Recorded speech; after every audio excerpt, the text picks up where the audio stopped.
excited to be here with two people that have been such an incredible part of this organization, really for decades.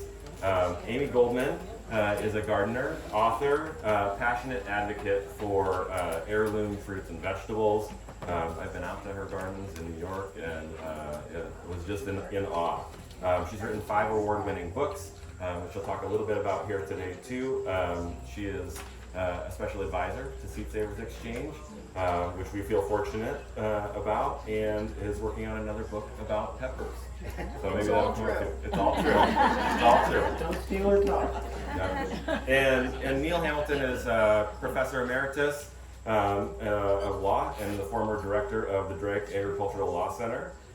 He's also an acclaimed author, past chair of the Iowa Food Policy Council, and currently serves on the Seed Savers Exchange board. I'm really excited about this conversation for them to be able to share with you why they've been a part of this organization and so many other things. So a round of applause for Amy.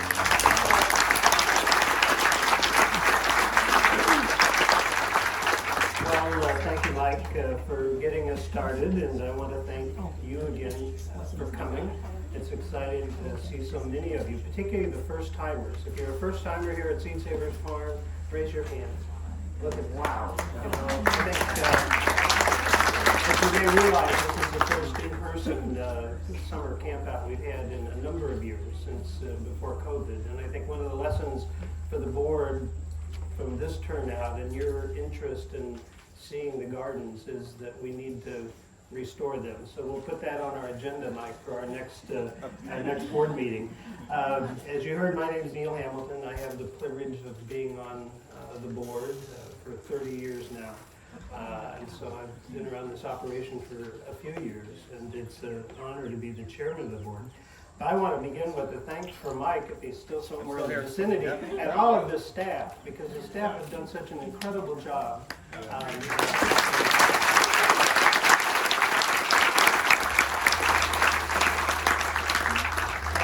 To recognize other board members who are with us. Denise Kostic, I see Denise, Diane's sitting in the back somewhere and resting after her wonderful talk with us yesterday, and Sean Sherman's here, and Beth Sneeders is probably here. There's Beth, and Teresa is here somewhere, I hope, as well, and you'll have a chance to see Sean Sherman later. You know, I want to, you know, it's a joy to be at Seed Savers and to see the gardens looking as beautiful as they are. And you know, many people have played vital roles in the history of Seed Savers and creating this institution. You heard from Diane yesterday, who is in many ways the fountainhead of the organization. But the friend that I had the opportunity to be in conversation with today, Amy Goldman, has played a vital role herself in so many ways.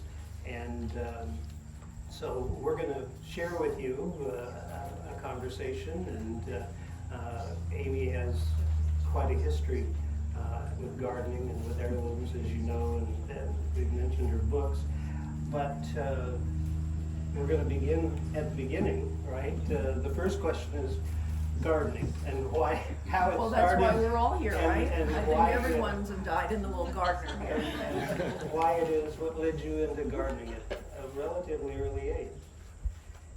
Yeah, I'd say I was a teenager when I started, but I grew up in a family, you know, had a family atmosphere that celebrated food. And both my parents grew up in their family's grocery stores, Italian grocery stores. So it was all about food. And at one point, my family bought a place on the North Shore of Long Island. And there was a dilapidated old greenhouse there. And I set up shop there, not knowing what the heck I was doing. I bought a couple of, like the New York Times book of vegetable gardening and some other things, and I started growing. Started with tomatoes. I'm still on tomatoes. As we know. Yeah, actually gonna do a second edition of the tomatoes book. That's in the works. Okay. Yeah. So, from there. Well, I mean, you know, as we've talked about, there's so many pieces in that story as you evolved in gardening. To jump forward a little bit to the year 1990, as you described 1990 as being a pivotal year in your life and in your It's gardening true. story. Yeah, it's true. So that year, I became aware of Seed Savers Exchange for the first time. I read Rosalind, anybody know Rosalind Creasy's Cooking Yeah. from a Garden and Yeah, yeah. Edible Landscaping? Oh my God, my hero. Heroine. Not that kind of heroine.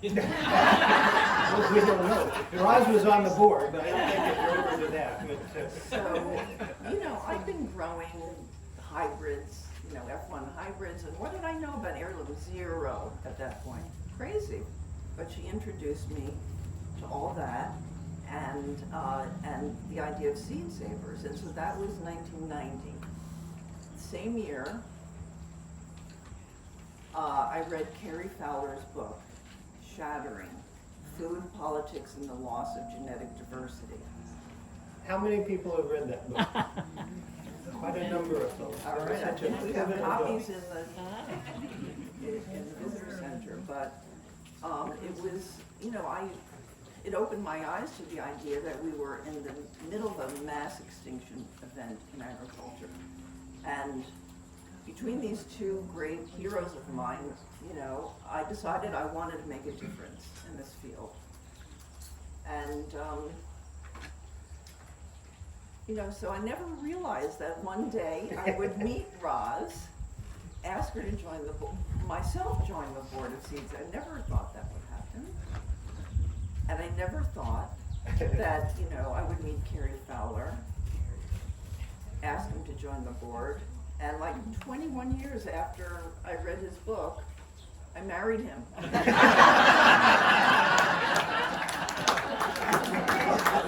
You married me. Seed Savers has created many memorable stories. And that's, I think, has to be on the top 5 list. I gotta say, there's a lot of cross-pollination. Now, Amy, you also, there's a period in your history at about that time that involves a competitive streak that people might not realize that this is a competitor at heart, and it involves vegetables. I didn't know it until one day, our farm, we live on a historic farmstead in the Hudson Valley of New York in the town of Rhinebeck, formed in 1788 by Abraham Traber, whose family came over in the Palatine migration 100 or so years earlier. When I got there, there was this creaking old house with 40 amps of electric, and you couldn't turn on the coffee maker and the toaster oven at the same time. And the walls were stuffed with mud and straw, and the wind whistled through it. Anyway, so where were we? We were talking about how you got into competitive vegetables. So, my next She's door gonna land the neighbor- plane here. So my next door neighbor, who lived in a stone house built by the son of the guy who built my house, came over to see my garden one summer. And I, was growing a lot of stuff. And she took one look at my American flag leeks, and she said, "Oh my God, you have got to enter the Dutchess County Fair," which is the local county fair. So she told me how to, enter, and she accompanied me to the fair that third Monday in August. It's always the third Monday in August. And I set up my exhibits. It was not just the leeks, but all kinds of things. And the next morning, after the judging, I was like thrilled to, beyond belief, to find that I had won 2 blue ribbons, a couple of second premiums, and various and sundry honorable mentions. So this, what Neil was referring to, it unleashed a competitive spirit that I never knew I had. And I said, I'm gonna win the grand championships. That's what I'm aiming for. It took me 5 years, but I did. And that year you took home, what, 36 first in class? 38. 38. And maybe you've all been to this situation where then the teacher pulls you aside and said, Amy, Let maybe somebody next year else you in. let some other people. So she moved on to other places, like That's Philadelphia. that's exactly what happened. The vegetable superintendent, who, incidentally, I learned so much from my co-competitors and from the vegetable superintendent, Roger Hoffman. And he pulled me aside and said, you gotta give someone else a chance. And that actually freed me up to think about the next steps. But the competitive vegetable gardening experience really prepared me for writing books. Because a lot of people would come to you and say, oh my God, you should do a book with these beautiful vegetables. Exactly, and so, I'm a megalomaniac from way back, and, so my first book was the first book on Melon Through the Passionate Grower. How And many it's of you gone have from that there, book? and I had, There's a few of you here. It's a fabulous book, and there's a second edition of it. There is. And the books are available for sale, as Mike would tell us. Right? And signing later today. But so you have a signing, now, Or- Neil is a famous author himself, and he will be signing his book. I'm an Neil, author. tell the crowd a little bit about yourself, seriously. Oh, Amy, but Come on. they didn't come to hear me. But No. I grew up on a farm in southwest Iowa, small family farm, quintessential family farm, 200 acres, and that's where all the income came from. And I went to Iowa State and studied forestry. We each got a tree on campus, and then I went on to the University of Iowa to law school. This was in the early 70s, the time of environmentalism. And I worked for Congressman Tom Harkin, his first term in Congress, and it was summer of 1975, and got into teaching agricultural law, which is, at that time, people would say, well, what the hell's agricultural law? What is it? Well, it's a law that deals with food and fiber production and farmers, and the law that would help families like the one I grew up in. And the University of Iowa had a program in agricultural law in the 60s, but they'd killed it. By the time I was there, it wasn't respectable, apparently, for the Harvard of the Midwest to study something like pigs in law. But so I started, a career in agricultural law. The University of Arkansas invited me to come teach. I was 27. I became a professor, and then I came back to Drake. I've been at Drake for 40-some years, running the Agricultural Law Center, and doing a lot of work around food and agriculture and land and nature. And of course, that's part of our connection here with Seed Savers, this incredible property that we're on. I also happen to be on the board of the Iowa Natural Heritage Foundation and have been for 30-some years. And INHF is the holder of the easement on Twin Valley Farms as part of a federal farmland protection program. And in recent years, since I retired, I've been writing books. And a book called The Land Remains, and another book called The River Knows, and a new book that'll be out this fall called Through Nature's Lens. But so that's part of my backstory, and we'll talk more about how I ended up being at Seed Savers and why they haven't been able to get rid of me. Back to you. People But I get- just want to add, Neil is the longest serving board member of Seed Savers. He has that. He's embarrassed, but he has that institutional memory, and we went through a heck of a lot together over the years, but Seed Savers is in a very strong position today, thanks to Neil and so many other dedicated board and staff, and Diane, of course, Are you, well, and let's, Kent as well. let's turn back to you. Yeah. You've played many roles at Seed Savers. A member, listed member, board chair, special advisor, donor, and recently you made an incredibly generous gift that has helped us create an endowment that Mike referred to.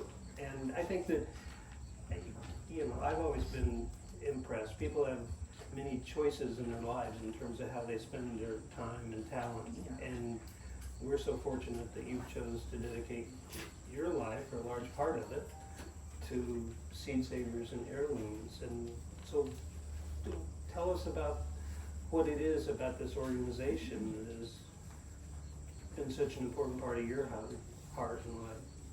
I don't know, it's sort of hard to put into words, but it, you know, it spoke to me from the very beginning. I just take to heart the mission, you know, preserving, sharing, and our culturally diverse, but, you know, wonderful garden heritage, America's garden heritage. And You know, you've said that, you know, seeds are an important part of it, but the people in many ways are just as important. Yeah. Because the people are in fact the vehicle through Well, which the seeds move and are preserved I know and it's passed on. wonderful. It's a wonderful community for those who are newbies. And it, I don't know, it's been such an important part of my life. Have friends across the miles. We, you know, in the olden days, we used to write letters, and we still do, to each other, and we learn from each other, we share seeds, and, you know, it's a beautiful thing. There are two parts of Seed Savers, many parts that you had a hand on and influence, but I know that are particularly important to you, the Seed Garden book. Can you Yes. speak to it and Yeah. how the role Yeah, you think sure. it played? So, first of all, serving on the board with Neil has been so fabulous, and so we were at a pivotal time in Seed Savers history, and, you know, I have tunnel vision. I, you know, want to stay true to mission, and I thought, you know, if Seed Savers Exchange was to continue its leadership. I'm sorry, I'm being. Yeah, we have lots of friends up here. But they're not fighting. At least, yeah. Seed Savers Exchange was to maintain its leadership position in the heirloom seed movement.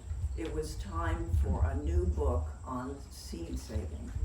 We had a wonderful, Suzanne Ashworth had produced a wonderful book, but the seed garden we produced, I think it came out in what, 2015 or something like that. It had a long gestation. And it was a joint effort between Seed Savers and our learned colleagues of this Organic Seed Alliance. Michaela Colley and Jared Zystro and Shannon Siegel from Seed Savers were the authors. Mhm. It is fabulous, everything you ever wanted to know about seed saving. Really great, and that in combination with Suzanne Ashworth. So, that's a really important preservation tool. So we, you know, I think our publications are so important to, you know, helping people to understand the importance of our mission and how to become involved hands-on. There's another piece of that preservation tool and publication that you are particularly passionate about. Oh, you and mean that's this the one year- over About the here? one you've got with you, yeah, the yearbook. So, how many of you received the annual yearbook? There's a good show. Oh, that's pretty good. So the annual exchange, for those who don't know, is a listing of heirloom varieties from members across the country, and sometimes around the world, of their treasured heirlooms, and offering them up to other members of the exchange. And there are, I think, something over 18,000 varieties in here. I know that the exchange is on the web, but I think it's so important to have paper copies. And talk- Let me interrupt, and just to put that in context, the idea that there are 18,000 Oh my God. varieties listed there.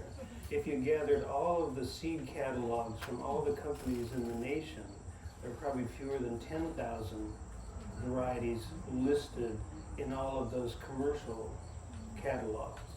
And so the idea that there are 18,000 varieties available through Seed Savers and the listed members in the exchange gives you some sense of the scale of both what we do, but also the broader diversity that's out there in the plant world. Yeah, it's mind-boggling. It's mind-boggling, and it's thanks to our listed members who are unfortunately dwindling in number. I'd like to see more people get actively involved, and I'm thrilled that there are a lot of new listed members who are, say, like I did, offering one or two varieties for starters, and then getting going with the program.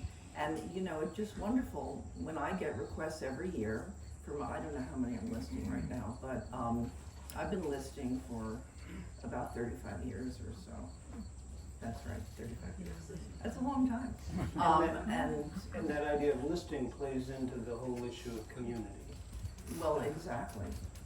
So, and just looking forward, if Seed Savers is going to grow and thrive, we depend on our members and our listed members. And these annual gatherings are so important to literally cross-pollinate and share seeds and stories and stay true to mission. And I'll share another story that relates to this, that deals with preservation and our publications. As many of you know, and I think Diane referred to it yesterday in our history, that part of the origin with Seed Savers was the garden seed inventory. Yes. Looking at the seed catalogs that were available and looking at them over time, and then seeing, right, how it had this kind of diminution in the number of things that were listed. And then asking the question, oh my God, those things aren't in the catalogs anymore. What happened to them? I mean, do the breeders and the companies still have them, or have they thrown them away, or have they been the crosses for the new hybrids? And so that was, a great testament and an example to the erosion and the loss of genetic diversity. It was what Carrie was writing about in Shattering. And of course, Joanne and Arliss, who are here, played critical roles in maintaining those. But those are the type of undertakings that it takes an institution like Seed Savers to be able to do, right? It's not a simple project. It's not a home project to go home and collect all the seed catalogs and come up with an inventory and put it out periodically. And Amy's voice on the board, and it was also one of those things that, as you can imagine, a board might not all have the same level of appreciation as to how important doing this work was.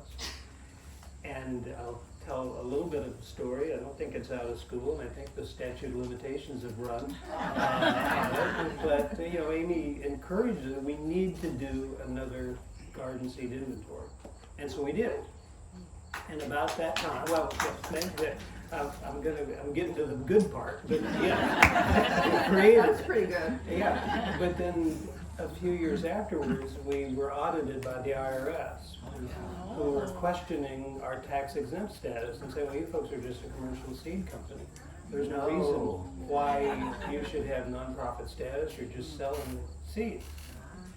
And so our attorneys, as we defended the audit process, were able to show that we used the inventory and were able to show the percent of the things that we were offering that were not offered by anybody else, right?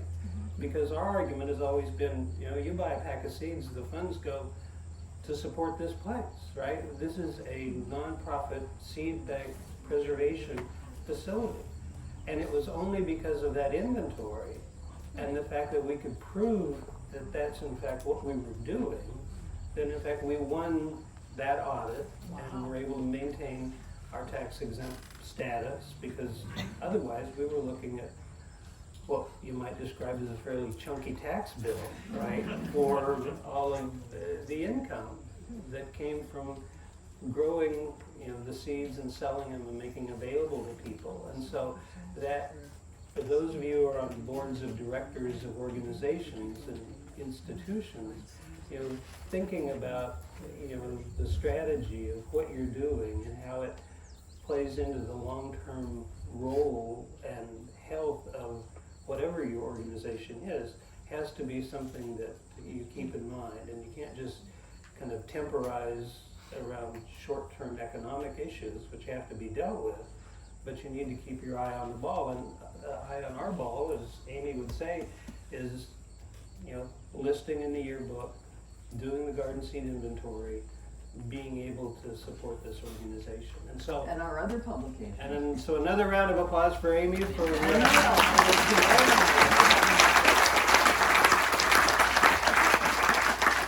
So, Well, that was an unintended consequence, but isn't it wonderful? yeah, Right? but it was, But we're doing the right thing. yeah, and And we continue to do the right thing. let's hope so. And we want to do the right thing for the next 50 years. Yeah. Well, let's talk a little bit about that going forward, because Okay. I referenced the endowment gift that you made, and Mike, spoke to it yesterday. What do you see as kind of, what are you excited about in terms of the future of Seed Savers and this commitment and what an endowment can do for us? Well, I mean, I think it's so important for the endowment to ensure the continuation, the care of the seed collection. I mean, that's number one, right? So that's a very labor-intensive kind of thing.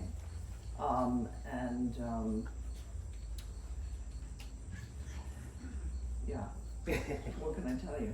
That's critical. And so that frees us up.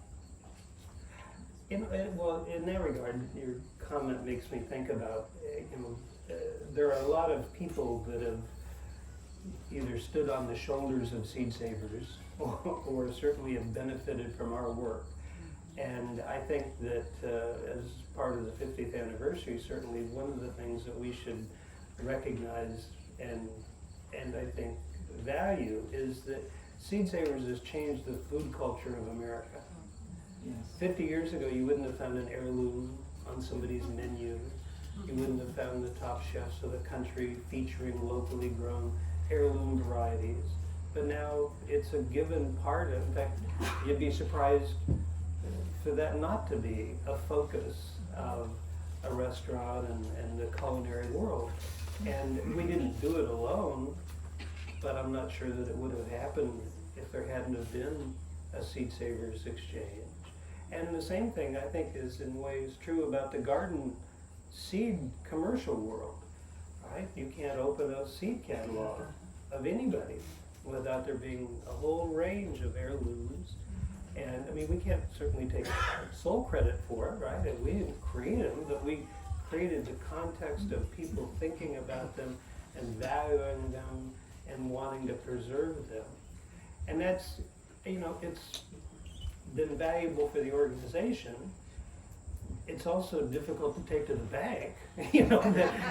People, they may send us a thank you letter for having provided seed stock that they're using in their commercial operations. But the value of folks like yourself supporting Seed Savers as members and buying seeds and supporting us is that money, you can see where it's going. You can see the people, right, that are being hired and the investment that's being made in this young generation of gardeners and garden leaders who are helping us preserve these. And saving so many thousands of varieties from extinction. Yeah, Now you've, it's something Seed Savers should be very proud of. yeah. Yeah. Tell us a little bit more about the books. I think What people, books? what books? People, of course, are interested in what are you growing in your garden now, and we Okay. assume what you're growing now has something to do with what's going to be on the bookshelves next once you get to taking thousands of pictures and growing them. Yeah, So tell us so- about what's coming up from Amy Goldman. Well, what's in my garden at this very moment? So I've got lots of melons and watermelons, as you might imagine. I am growing, I am working on a second book on squash, a completely new book. So I'm growing a hell of a lot of winter squash and summer squash in two separate gardens. I've been working on that for probably almost 10 years, that book, the second book. I Tell have us about peppers. I didn't hear about Well, peppers. no, but I'm just telling you what I'm growing, that Okay. takes up the largest real estate. Yeah, so I've been growing, I'm working on a new book on heirloom peppers. Been working on that for about 13 years of grow outs. A lot of stuff came from Seed Savers, from members, from Heritage Farm. Probably grown, I've grown over 2,000 accessions over those last many years, working with the same photographer that did most of my book. Yeah, Yeah. Yeah. Victor Schrager. Victor Schrager. So, we've created some amazing images for peppers, and I'm so excited about it because I feel like it's going to be my best book. And I think you'll love it. And when's it gonna come out? That's a good question. When do I finish it? Yeah, Gotta finish it first. So I always save the writing for the last. So I grow these things in my garden. I take extensive field notes and taste tests, and I try to find the most beautiful, historic, delicious, unusual, representative sample of the diversity that exists in the crop. And it's mind-blowing. She's internalized this competitive spirit. I'm competing She's with myself. competing with herself on these, Yeah, on these books. I'm very excited about it. So, I'm in the writing phase. I just started writing the portrait sections, the stories about. And I have so much good material, that it's hard to limit. I can't have 1,000 varieties in the book, though I could. I want to put it in one volume. And there's some great recipes that we've done. So part of the value of your books is helping share the excitement and encouraging people to garden. Exactly. But to turn a different direction, what worries you the most or concerns you about where we are with the gardening world and with nature and kind of this moment in this area? Well, I think we're all worried about the climate. It's just presented a whole new set of challenges that we have never, ever experienced, and making How do you gardening experience in your farm in terms of your localized situation? First of all, probably all of us are now gardening at like 6 a.m. or 7 a.m. in the heat of the day. Yeah. And it's either a feast or a famine. There's a deluge or there's a dearth of water. Are your growing seasons changing? New insects are appearing and new diseases are appearing that we never had. Your growing seasons changed in terms of your Growing you've got quite season an is orchard. longer, which I kind of like on the far end, on the fall end, because I can mature those peppers. I remember competing in the Dutchess County Fair years ago, and this fellow Piggott, who was a local farmer, he had won the first premium for 20 years in a row or something like that. And I could never figure out how he could get 5 bell peppers to ripen fully red by the 3rd Tuesday in August. I'm working on it, but it's not, I'm still working on that. So, on the far end it's good, but it's just a whole set of challenges that makes life and seed saving more difficult. So we have to be innovative, and we have to figure out how to deal with this, come up with some solutions. I'm hoping some of you have some answers. Keith, you have an answer. Bell jars. Bell jars, okay. Yeah, well, So that's a good old fashioned, British. yeah. Okay. So the story of SSE is in many ways written by the people, It is and totally. you've been around long enough to have come across a lot of colorful characters. There's some of them here. In fact, we just heard from one. Keith Cross. Can you tell Dan us about it? Bussey, Yeah. David Cavanero. Oh, yeah. And If one I of had your my glasses on, I could see more. and one of your favorites isn't here, Glenn Drowns. Oh, Has Glenn. played. How many people know Glenn Drowns or know? Sand Hill Preservation Center. Yeah. Yeah, I think he's a hero to so many of us. He was here in Decorah helping with the first, I think David also, first gardens. It was a young kid moved from Idaho, Where he developed the. the Blacktail Mountain. How many have raised Blacktail Mountain watermelon? That was. Highly recommended, really early, really delicious, icebox type. Anyway, Glenn, taught me so much about cucurbits, squash, and pumpkins, and you know, he has really been a mentor to me over the years, and I think a mentor to so many others. And that's kind of like it's like a helping economy over here, right? We help each other out as needed, and there's just a vast wealth of knowledge in this room to be shared.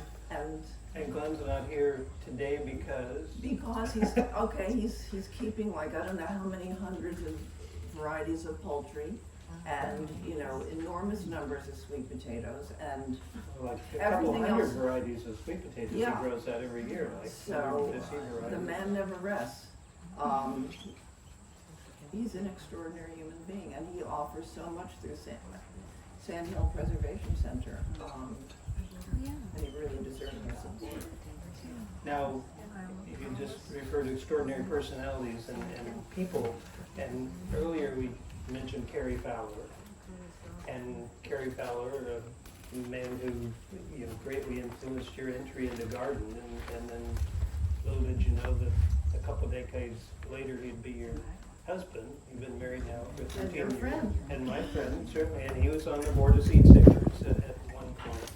And many of you know of Carrie and his work as the leader of the Crop Trust in Rome, and the brainchild or storm behind the Global Seed Vault in Svalbard. Where Seed Savers Safety duplicates its collection at the Svalbard Global Seed And Vault. we're the only private, nonprofit seed organization depositing seeds at Svalbard. We've put thousands of accessions into the permanent Yeah, so collection. that's our safety backup. If Kerry was here today, what message would he share with? Well, one of optimism for the future, because you know he knows the future is in our very capable hands. We can do it. We can. Kerry played the role, he was the envoy for global food security under the Biden administration in the State Department. And as many of you are aware, the United States has taken a turn on our commitment to international food security and USAID, but pendulums swing and pendulums will come back, and the commitment to gardening and putting your hands in the soil and feeding yourselves, it's universal, and it's something that all people share, and Seed Savers has a And role to seeds, play. we take great joy in growing food. There's a lot of reward in that, in so many ways. So Amy, we're getting close to the end of our time, and maybe we'll take a few questions if there are some friendly questions, unfriendly. You can, before we turn to that, and Marty, you're going to ask a question. Any particular advice? We have, what's wonderful is this audience has a nice mix of ages, lots of young people, the next generation will carry on this work. Lots of people either working with organizations or institutions. Any particular advice or words you would share with them about the roles they can play and this kind of duty Just or hop on responsibility board. we have? Hop on board the train, right? Get involved, hands on. Those aren't a lot of words, Amy, but if you go ahead. I feel like I've kind of covered that, but I feel that just like Thoreau had faith in a seed, I have faith in Seed Savers and its members to lift us up. Amy made reference, the Seed Savers, if you know the organization, we've experienced some turbulence in our past, but we're very resilient as an organization, and this event today and your presence and involvement is certainly evidence of that and the resilience that you find in seeds and agriculture. So Marty, you had a question. Oh yeah, this is specific about peppers. And I'll repeat it so everybody can hear Yeah, it. I have, I tried to grow pepper plants this year in the greenhouse and they weren't going well, so I bought some from a friend who does really good organic seedlings. And I had 6 out there, 3 Marconis, and there were 3 other ones, I don't remember the name. And they're not flowering, and it's I've had them in for a month or 2. So Marta has pepper plants, but they aren't flowering. So where's your garden and what In are your? Wisconsin, 10 miles east of the river, just straight over that way.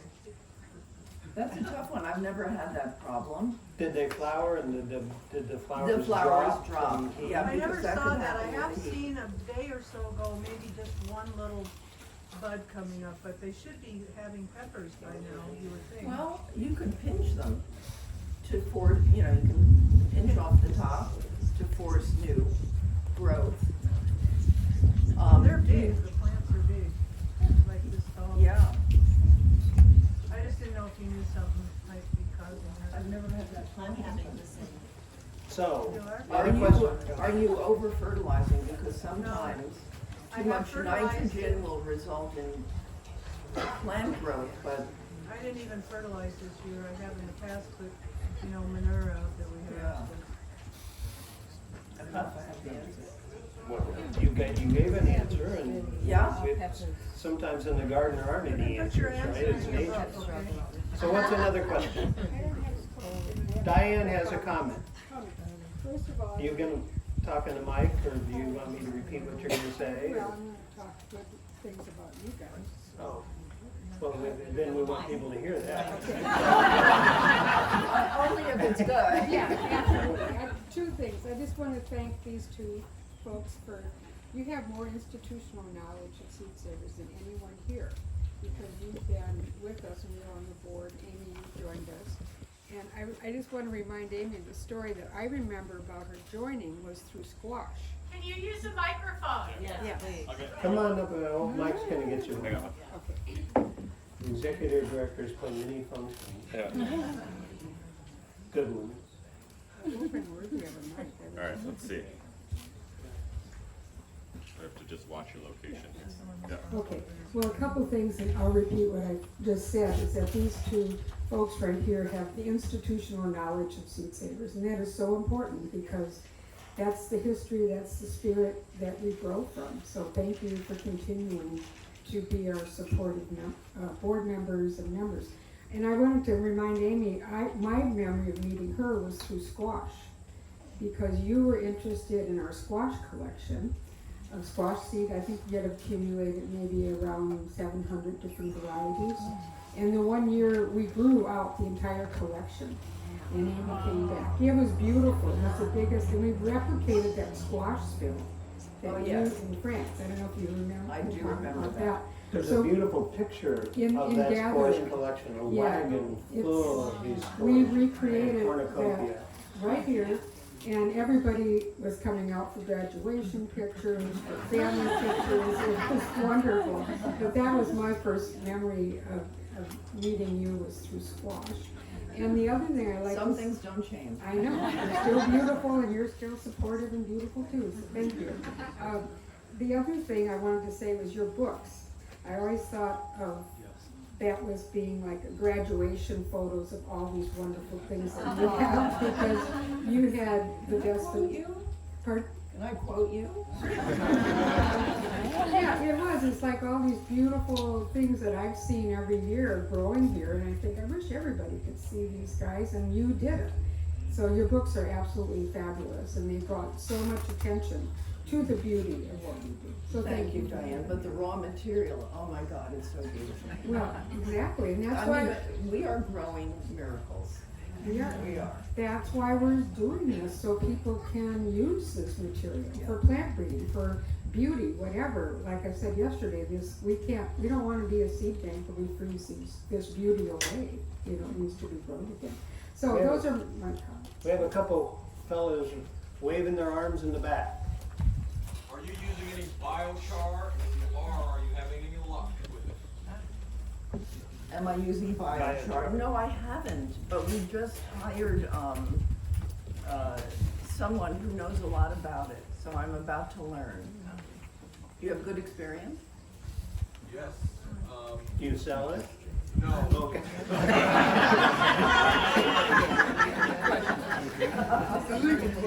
We'll talk. And the fellow next to you. Yeah. Oh, that's Gary. Is that Gary? Gary. I want to thank you two for another thing, and that's the way both of you so deeply rich policy and practice. The first time I went to Neil's home near Des Moines for an event, I couldn't believe how much of their yard was in vegetable crops. These guys practice what they preach. I just wanted to thank you for that. Thank you, Gary. The other thing I want to say is that I'd like to hear, maybe Amy can give something or help from the staff. But Seed Savers has also inspired groups around the world, just like Rebecca Newberg's Seed Library thing has gone viral in other countries. And I don't know if either of you can name some equivalents that have started up in other countries to Seed Savers. Not that I know of, really. Not, there were, but not. And if you don't know the speaker, that's Gary Navhan, famous author, botanist, Bonville, whatever. He's given a talk later, and but Gary has played such an important role in. Well, He's a luminary. I mean, he is the be all and end all. You got to go to his speech. yeah.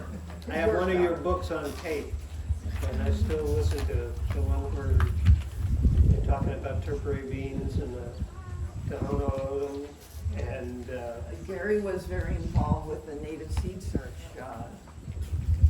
which was inspired from Seed Savers, if I remember the story. The chapter in Gathering is a visitor. There's no end of things that Gary has done. Well, And shall we end continues to this? do. Mike, is this a good time? Oh, we got another question? Yes, ma'am? Thank you. Yeah? I have a question about, so when you were talking about the commercial, varieties versus the strategy of seed savers, and the knowledge that a lot of the selections for the commercial, can you hear me okay? Yeah. A lot of the selections for the commercial have been driven by quantity and yield rather than quality. For taste. And there's a lot more information coming out about quality and nutrient density is tied to human health. And so I'm curious if the Seed Savers Exchange or the vegetables that are produced here have ever, if people have queried nutrient density, because if folks can see the food through the lens of their own health, so phytochemicals, micronutrients, specific fatty acids are showing up more in. Mike, you want to speak to that? I mean, And Mike knows why, yeah. And I know who Jody is, so I'm gonna, I would like to put this back on you as somebody that is so deep in the soil and is doing so much education around soil and the microbiome. Can you talk about just the value of soil as relates to the nutrient density in the vegetables that we eat? Can you? Right, and the biochar question coming up here made me think of that as well. So okay. Yeah. So Jody is a professor at Luther College. it's not a hostile takeover. Yeah. That's okay. That's okay. Yeah. We're still working on the clock. Yeah, my question is about the focus on nutrient density of food. So there's, as I hear you talk about how Seed Savers operates through these exchanges and people growing and choosing their favorites, I suspect that their favorites are based on the taste more than the yield. And you're preserving that. And so there's data now that's showing that what has been selected by a commercial has not been so much for the taste, because the taste is related to your bodies are detecting phytonutrients, micronutrients, things that never show up on a food label, but your bodies can detect it chemically. So there's been a cost of the selection for yield, and that has been the quality. And that's being uncovered in nutrient density studies now, in both plants and animals. So also in commodities, we've had that happen in Right, corn and spinach right. in terms of the protein. So like an orange, you have to eat 8 oranges today to equal 1 from 50 years ago in terms of the nutrient quality. And as we know, this is kind of unseen because we don't, but you can taste it. And so I've gotten a lot more interested in this from the perspective of soil, because those nutrients are coming ultimately from the soil. And so the quality of the soil, which we are losing at a catastrophic rate in the world and in the Midwest, like a third of the topsoil in the Midwest coverage is already gone. A third of the Midwest So topsoil. we've And degraded a lot of the rest of it. though. Right, and so much of it is degraded, but that nutrient loss, and of course, I'm a microbiologist, so this is coming from the microbial community in the soil, and it reaches your microbial community in your gut. And so a lot of this has been really elevated for me by working and I'm also a farmer and a gardener, but reading a book by Ann Bickley, and she's tracing the path from soil nutrients to food, to plants, to humans, and we're suffering right now because we don't have this. Well, this is a wonderful way to think about So the my question future of really, seed savings. yeah, my question is really about, for seed savers, if numbers are lower, or like to make the pitch for the value, it's because the focus has been, I think, more on the quality and the taste and the preservation rather than the quantity. My guess is nutrient density is going to show up. Let me say, you raised some really good points, and I'm not a plant scientist. I wish I had been. If I had it to do over again, I wouldn't have gotten She had a doctorate in clinical psychology. But I can say this, if you eat heirloom vegetables for 100 years, you'll live a long time.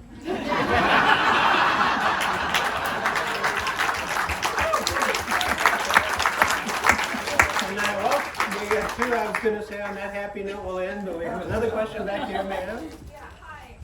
I was curious because we have, half a century's worth of institutional knowledge in front of us. Mike mentioned something during his talk yesterday about how Seed Savers is working on an accession policy, looking to the future in terms of managing like the bank half of the organization. So I was just wondering, like, what is guiding, or what are the principles that are guiding that accession policy? And also, secondly, in the past, has there been moments where the organization has had to make decisions about what to retain or how to sort of guide the diversity that is being retained in the board, and what has sort of informed those decisions in the past? Yeah, that's a really good question. We do it.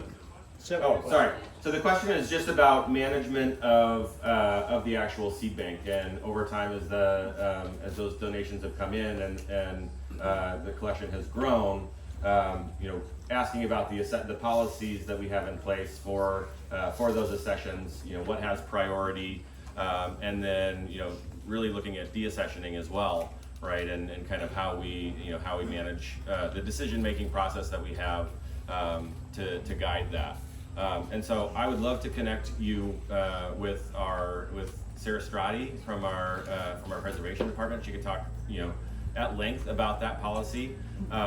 But really, for us, it is about currently, being able to show a stewardship history, for more than 20 years, is a really key component. We're also looking at donations that have come in from members, from exchange listers.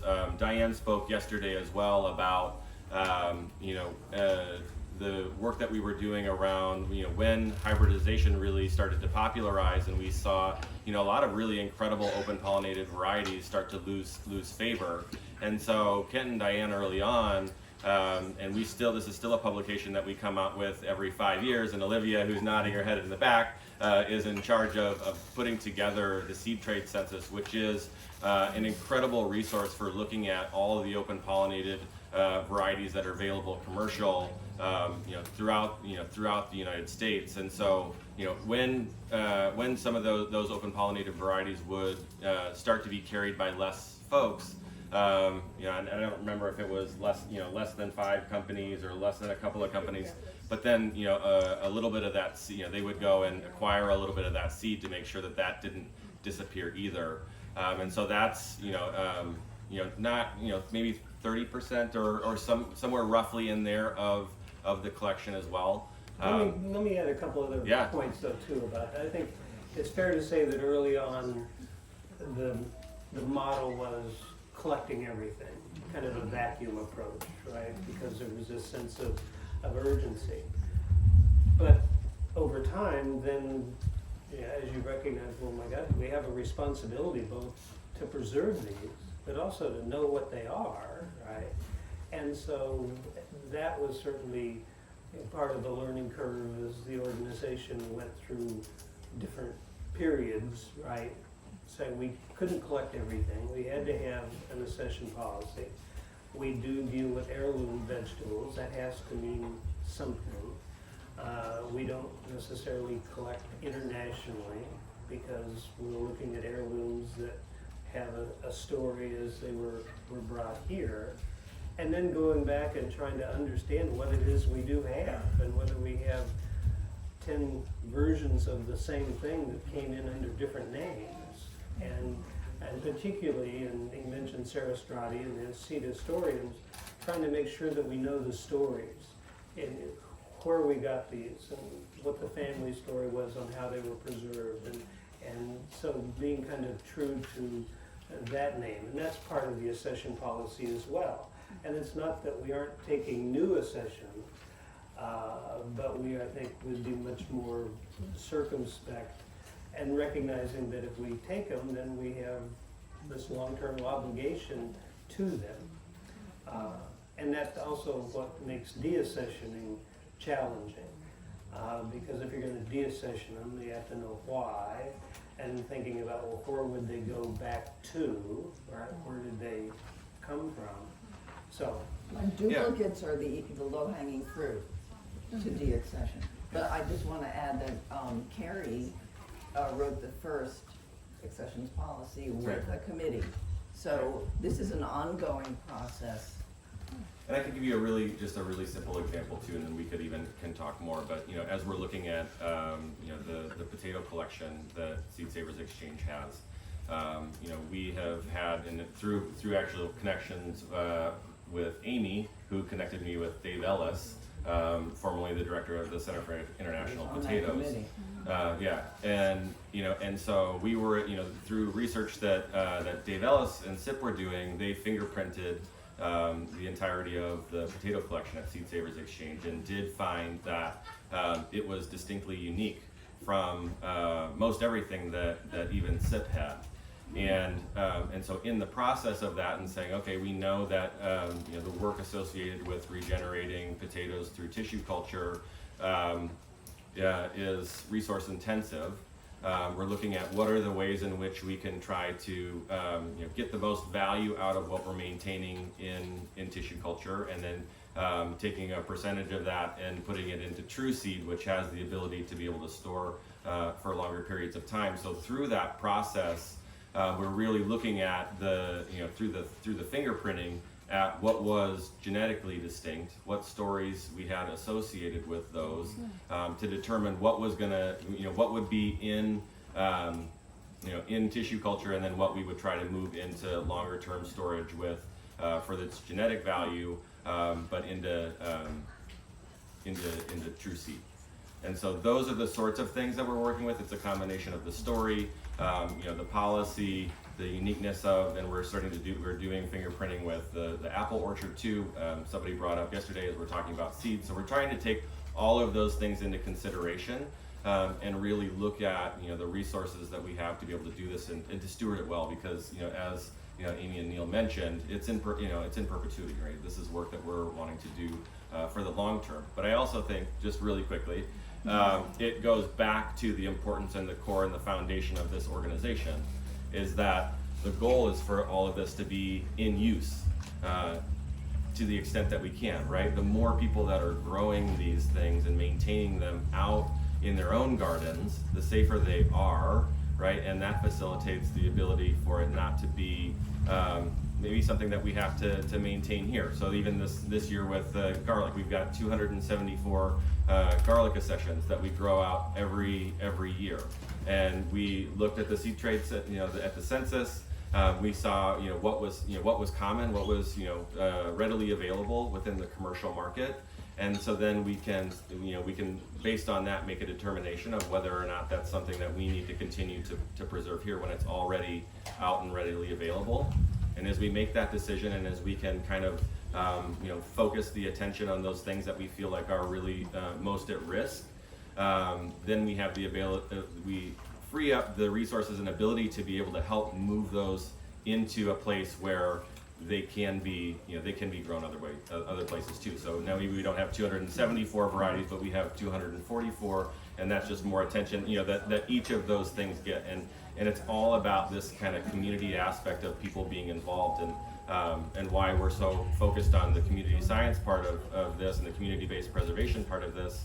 Whether you're a seed saver or whether you're a gardener working through something like our ADAPT program, where to Jody's point, you're looking at, we're just looking for people to say, this tastes good, this grows well in my climate, right? Here are some of the characteristics or things that I noticed as far as disease pressure or based on my soil type. And we're working with somebody that, that feedback can come in. So then we have all of this crowdsourced data for people to be able to look at and say, okay, well, this looks like this does well where I'm at, and I can get this on the exchange. In the process, we're also trying to bring things, into the catalog as well. And so it's this kind of, larger web of all of us playing a part and a role as a larger community to do this. Let me add that, Mike and his team are bringing so much rationality into the system, and it's beautiful. That's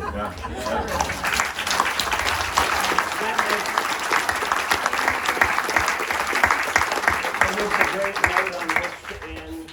Let us thank again our friend, Steve Davis, for